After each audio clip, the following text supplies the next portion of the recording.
What's up दोस्तों, मैं हूं अनिरुद्ध और स्वागत है आपका AEW डायनामाइट रिव्यू एपिसोड में।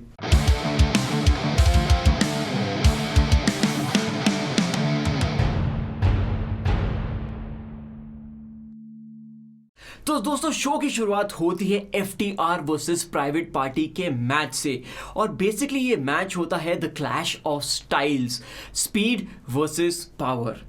प्राइवेट पार्टी उनके मूवमेंट में काफ़ी ज़्यादा फास्ट थी, काफ़ी ज़्यादा क्विक थी और ये FTR के लिए प्रॉब्लमैटिक साबित हो रहा था। पर FTR जब भी प्राइवेट पार्टी को ग्रैपल करती थी, उन पे मूव्स हिट करती थी, वो काफ़ी ज़्यादा हेवी डैमेज उन पे इन्फ्लिक्ट करती थी। दोस्तों, FTR को बिल्ड करा जा रहा है as the best tag team in AEW, पर यहाँ पे प्राइवेट पार्टी को बिल्कुल भी कमज़ोर नहीं दिखाया गया। उनका स्टॉक ऊपर ही गया है, भले ही वो हारे हों, उन्होंने यहाँ पे कुछ लूज़ नहीं किया और एक फ्यूचर थ्रेट हो सकती है प्राइवेट पार्टी भी। तो ये एक डिसेंट मैच था। मैच के बाद ही हमको दिखाई देता है एक प्री रिकॉर्डेड सेगमेंट जिसमें जॉन मॉक्सली एक प्रोमो कट करते हैं और इस प्रोमो में वो अपनी वाइफ का भी मेंशन करते हैं। तो जैसा कि आपको मालूम होगा, उनकी वाइफ रिने यंग ने अभी अनाउंस किया है कि वो उनका WWE से डिपार्चर लेने वाली हैं और ये रूमर्स आ रहे थे कि शायद वो AEW भी ज्वाइन कर सकती हैं। तो अब ये देखना काफ़ी इंटरेस्टिंग होगा कि वो AEW में डेब्यू कैसे करती हैं। क्या वो एक स्टोरी लाइन का पार्ट होती हैं या फिर एज अ ब्रॉडकास्टर डेब्यू करती हैं। दोस्तों, जॉन मॉक्सली जब भी प्रोमो कट करते हैं तो आपको स्टोन कोल्ड स्टीव ऑस्टिन की याद आ जाती है और जैसे जैसे हमको ये नए प्रोमोज देखने को मिल रहे हैं, जॉन मॉक्सली की इनर रियल पर्सनैलिटी भी सामने निकल के आ रही है और ये देखना बहुत ही ज़्यादा अच्छा लगता है कि वो एज अ रेसलर कैसे इवॉल्व हो रहे हैं और ये उनके लिए काफ़ी फ़ायदे की चीज़ है। और तुरंत ही हमको MJF दिखाई देते हैं नेक ब्रेस पहने हुए, लास्ट वीक उन पे हुए अटैक के कारण। और यहाँ पे MJF क्योंकि एक प्रेसिडेंशियल कैंडिडेट का कैरेक्टर निभा रहे हैं, तो जैसा कि ऑपोजिशन हमेशा रूलिंग पार्टी के अगेंस्ट कुछ मुद्दे उठाता है, वो भी एक मुद्दा उठाते हैं कि जॉन मॉक्सली का जो फिनिशर है पैराडाइम शिफ्ट, वो काफ़ी ज़्यादा डेडली है और काफ़ी ज़्यादा करियर थ्रेटनिंग है। और इस फिनिशर के यूज़ के अगेंस्ट उन्होंने एक पिटिशन भी निकाला है जिसको हज़ारों लोगों ने साइन किया है। तो दोस्तों, MJF की स्टिपुलेशन के कारण कि जॉन मॉक्सली उनके जो ऑल आउट पेपर में मैच होने वाला है उसके अंदर पैराडाइम शिफ्ट नहीं यूज़ कर सकते, इस मैच को काफ़ी इंटरेस्टिंग और फन एंगल दे देता है। पर जैसा कि मैंने आपको लास्ट वीक बताया था, MJF वो क्लीशे डरपोक हील कैरेक्टर की तरफ जा रहे हैं जो मेरे को नहीं लगता उनके लिए अच्छी चीज़ है। और इसके बाद टाइम होता है मैच नंबर 2 का, जो कि है Jurassic express the natural nightmares versus butcher and blade and the Lucha brothers. तो दोस्तों, ये कोई कुछ खास मैच नहीं था और इसमें बहुत ज़्यादा स्लॉपी मूव्स भी आपको देखने को मिले। मैच के एंड के अंदर लीगल मैन कौन है इसको लेके कंफ्यूजन हो जाता है ब्लेड और रे फिनिक्स के बीच में और इसका फ़ायदा उठा के जंगल बॉय ब्लेड को पिन कर देते हैं।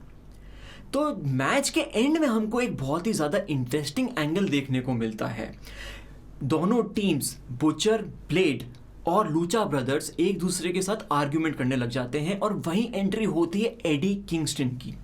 एडी किंगस्टन रिंग के अंदर आते हैं और सारे रेसलर्स को बोलते हैं कि हम सारे इंडीज से आए हैं और यहाँ तक पहुँचने में हमको बहुत ज़्यादा टाइम लगा है और फाइनली हमको वो रिकग्निशन मिल रही है। हमको एक दूसरे से आर्ग्यूमेंट नहीं करना चाहिए और अगर हम साथ में रहे तो हम अनस्टॉपेबल रहेंगे। और यही बोल के सारे रेसलर्स एक दूसरे को हक करते हैं।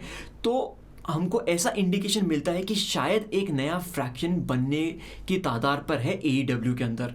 और अगर ये बनता है तो ये बहुत ही ज़्यादा बेहतरीन बात होगी क्योंकि एडी किंगस्टन माइक पे बहुत ज़्यादा अच्छे हैं और अगर एक फैक्शन का माउथ पीस वो बन के सामने आते हैं तो ये बहुत ही मज़े की बात होगी। तो इसके बाद हमको देखने को मिलता है ऑरेंज कैसिडी का first ever in ring interview. पर जैसे ही इंटरव्यू स्टार्ट होने वाला होता है, इसको इंटरप्ट करते हैं क्रिस जेरिको और क्रिस जेरिको बोलते हैं कि उनके बीच में जो मैचेस हुए हैं उसका स्कोर 1-1 है और इसके कारण उन दोनों के बीच में एक रबर मैच होना तो बनता है। और क्रिस जेरिको बोलते हैं क्योंकि वो इतने ज़्यादा जीनियस हैं, इतने ज़्यादा इनोवेटिव रेसलर हैं और उन्होंने मैचेस क्रिएट करे हुए हैं जैसे कि money in the bank ladder match, उनके दिमाग में एक और मैच के लिए बहुत ही बेहतरीन आइडिया आया है और वो ऑरेंज कैसिडी को उस मैच के लिए चैलेंज करना चाहते हैं। तो ये जो मैच है जिसके बारे में क्रिस जेरिको बताते हैं, वो इतने ज़्यादा कॉन्फिडेंट होते हैं कि उन्होंने ऑलरेडी एक प्रोमो भी शूट कर लिया होता है, ये सोचते हुए कि ऑरेंज कैसिडी तो हाँ बोलेंगे ही बोलेंगे। इस मैच में जिसका नाम क्रिस जेरिको ने दिया है मिमोसा मेहेम चैलेंज, को जीता जा सकता है पिन फॉल से, सबमिशन से और अपने अपोनेंट को ऑरेंज जूस और शैंपेन से भरे हुए टैंक के अंदर डुबो के। ऑरेंज कैसिडी ये चैलेंज एक्सेप्ट करते हैं और उसी के दौरान पूरा का पूरा इनर सर्कल आकर उन पे हमला कर देता है, उनको वो रिंग में गिरा देते हैं और उनके ऊपर शैंपेन ढोलने लग जाते हैं और कोई कसर नहीं छोड़ते उनको एम्बैरेस करने में। तो दोस्तों, इनर सर्कल मुझे मेरी favourite movie the karate kid के कोबरा काय ग्रुप की याद दिलाता है। अब ये लोग उनसे इंस्पायर्ड हैं या नहीं, पर ये जो एक कूल पॉपुलर बुली का जो गिमिक है वो इनर सर्कल को काफ़ी रिफ्रेशिंग टेक देता है। तो इसके बाद चलते हैं मैच नंबर 3 की तरफ, जो कि होता है the elite versus dark order के मेंबर्स 3, 4 एंड 5 के अगेंस्ट। दोस्तों, ये मैच भी कुछ खास नहीं था, ये एक एवरेज मैच था, पर यहाँ पे द विनर्स द एलीट की तरफ से आपको बहुत ही अच्छे मूव्स देखने को मिलते हैं through out the match. Match के एंड के अंदर केनी ओमेगा डार्क ऑर्डर के मेंबर को पीटते ही रहते हैं, यहाँ तक कि वो चेयर को इतना वियर्ड एंगल से प्लेस करके उस मेंबर को उसके ऊपर पावर स्लैम लगाने की कोशिश करते हैं कि अगर वो कनेक्ट हो गया होता तो उस रेसलर का करियर वहीं खत्म हो जाता। यही देखते हुए यंग बक्स इंटरवीन करते हैं, वो उस चेयर को हटाते हैं और केनी को समझाते हुए बैक स्टेज लेके चले जाते हैं। बैक स्टेज आपको FTR दिखाई देता है जो हैंगमैन के कान भर रहे होते हैं।